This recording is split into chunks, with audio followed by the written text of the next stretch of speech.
gwaloa hiera ne oje na meweru tukwa me na ilatiana ugwe ari je gboko na ya ugwe mo pa wa ya mo ko no ha mo je obodo ye pa ma no go ya mo je ni Kabo maintenant ni we obìnrin yìí dùn wọ́n salele ẹni ọpẹ no eri yen do elele single mother we webo ijo sa lo gba ya yin wa wa e wu do wu ma chon e mo opono ka bi ene iya idi with tu wa apapa wodo ni aka jo ni ajaju wa gbe you know mommy because ite o ni se mo ye line no very well because even not tamane owe emi egwala wo bo de mi no sunu e professeur e cité Niger iya ma gionare iya I gionare no do wo wa ina wo wa ni ikere gbe we ati so ke obi okan ni iga mwere o me wo wa ge ya demande yo wa mommy on the 18th of October ma visit to wani o wani na 3 bedroom flat keke because o to ga na maison then et 2 étages na ro no apartment so erimagi imese ma o wi yen na yo bone o wi yen no ri on dio ne o ni awon tin yawo no ke problem ro ina we bote mi pa ikameti gbedo we yo bo because mo ma no ri beninu mo e ni yawe and ona we do yo ko pa ya so se and o ni nia and that same person okale ya nemma boyine you know it time we agoko bi because every anya tell line mommy mudia mi amuye je mi aje na ni meno pa ya because nefi we osun no sun because ije no be everywhere emi no hon e day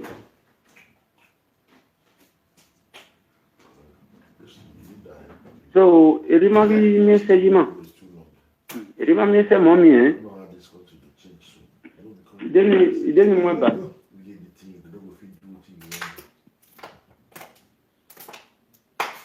Because you know ya wa you dey. Iya na ta agwa nya da me yo. E matama ide.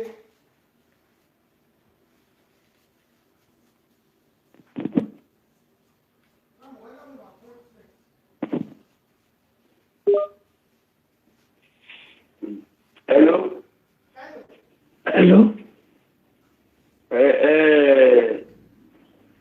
Imale mo mi jore ogbare ne e na oni mu e ne because e ripote kesi we ne ma san de ne la o ko wa mu be bele li na mu be bele li imu we bele dan imu we bele because e nu me Gay Davio, Ugawe Oge, et la vidéo, et où je n'ai. Elle y a non ta, il y a apporte plan, il y a Bamo, et c'est 2014. Il y a un forward de Guillaume Mijori. And, et worry, il y a un bien, et décortini, 21 February 2022. Et voilà, mes familles, il y a un moment attendu. Et l'on n'y m'a pas nommé. Wa mi ya. No do defend because il m'a fait boy we dagmo. Una e gbere carry avec yo. Emi ya ni su seji. Ana imi we me ke mo le yo le.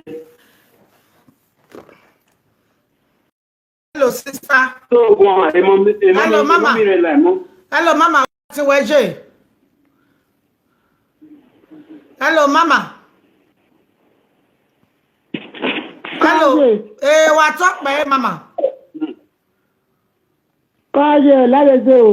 Wa to mama. O sa ti we mama o die me, wa to me wo sa ti me. Wa to pe. Ko pe. Won ya we women na ojo ga to bo kan ma o. Ka wa to o bere mi no ti ma na ta na your husband to be. Mama. Kaje da ya.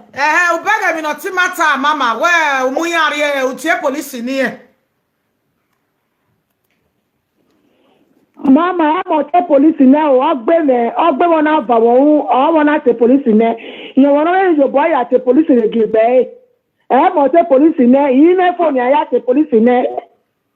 I ogbo e police ne ogbe ona ba mo ona gume toto e te police ne yo to boro ya te police police na ire mo te police ne ìyá te police ọmọ mẹ́rin náà te police ìyá ni dùn ágọ́ wa lẹ́gà ẹni ọtẹ police ìmá bíyà ni èkèyí tó tá yìí náà wọ́n ní pa ìwọ nìre wà ní nígbè ìwé náà ẹ̀yà bẹ̀rẹ̀ ságèrè gbèlè ẹ̀hún rẹ̀ ẹ̀ságè pèpègbè rẹ̀ ẹ̀ mọ̀ tẹ́ ẹ̀ mẹ́ o.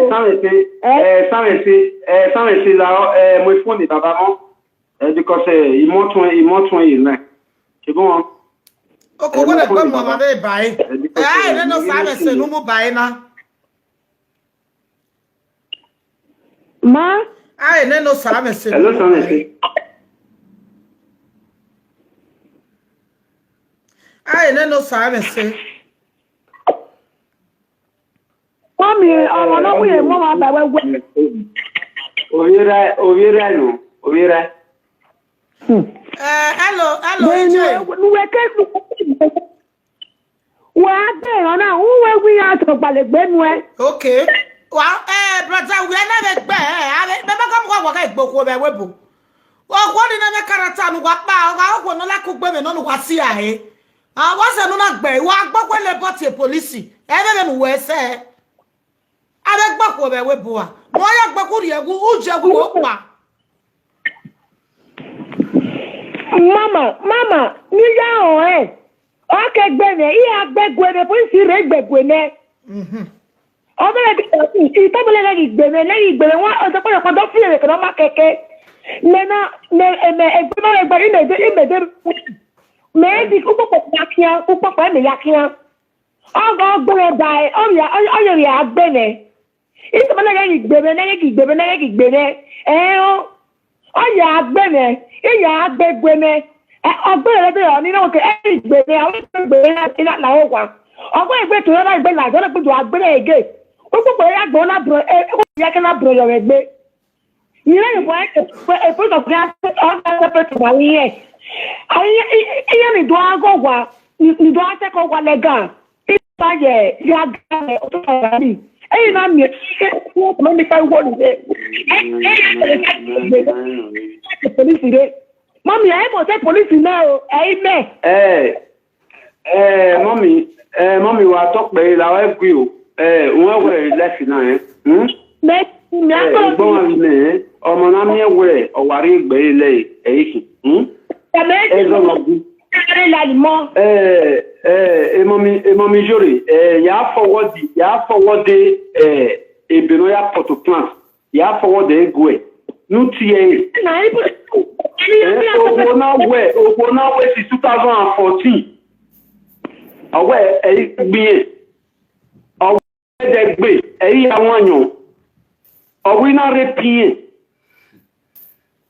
awe o amuye ita mi 2014 we igan gbie wa ona ege ni me ya mure that no pe na do mu ekigbe ona ya me luzo wa mu pa no fun because it only vie avec les years then ou pas non because on the 21 of February 2022 my wife man be court ya le le bezo brother ya we I can not border na tamata where all the course we no say na wo the course e mama ri omomo e mama ma bi enu e we momo pa wa ri we kene mama je wa ri ita ho mana fi onu wa yare owa iye ti seto ezo ase na iye nu wa do mo meri si obugbe wa ri we kede mama je e mama mama gbe no ya bi enu e mama ere gbo mo je do ma ko mo je na u we zi onu ya mo bi ate u ma zi o be wa ya we IVF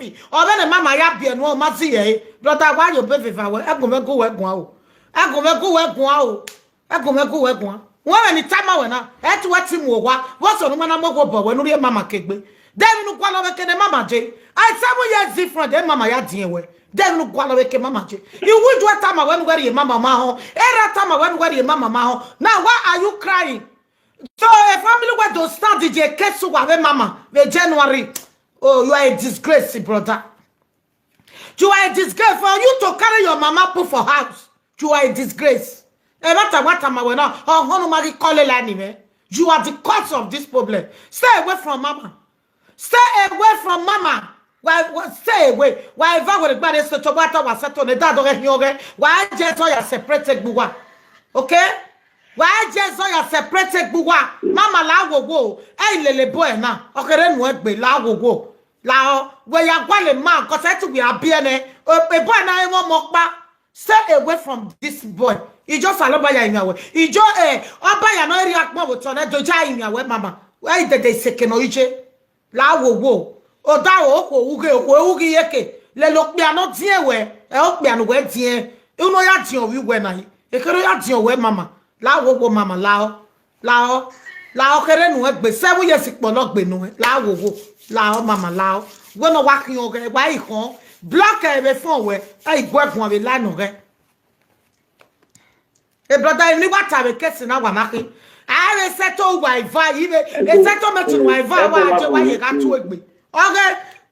A relationship everybody. Okay, cover where any have. Mommy Jory, au savoir dans les signes d'awati, moi non jamais, et y a oui non stick back bi, ne sûrement de gain. Ok na kapwe. E bon envie mais, et ni ya ne une. Ils vont y envie me gouya, il demande de joie, il rit ni mejo. Il y a no de imina nemina, et il a non. Because il y a no si ni na we lo.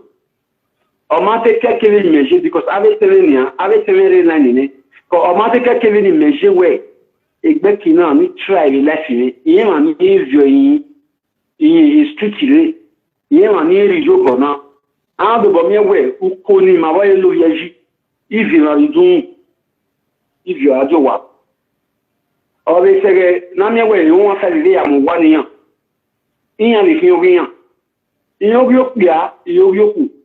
Moi, il y a une et plantes, ils ont déposé, mais en fin de bénéfice, quoi qui fait, nous tirer, nous guérir, nous, on a y a kata, mais on a aussi mes répillés. Il y a aussi tout à l'heure en fortune, on connaît même bien en an, il y a rien à l'année. Il veut la vie gérer l'un. Il y a dans le côté de Binana. Mama, a plan, a plan, I withdraw it back.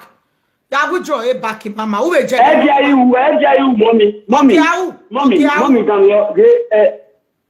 le mommy, Eddie, où? There is no fear, I can give you. Il me moody away. 21 February. Ma ouais, ma moudia, because on est élié sur les médias de l'ennemi. Des médias vieux là-dedans. Si ouais, et manager yon Kenny.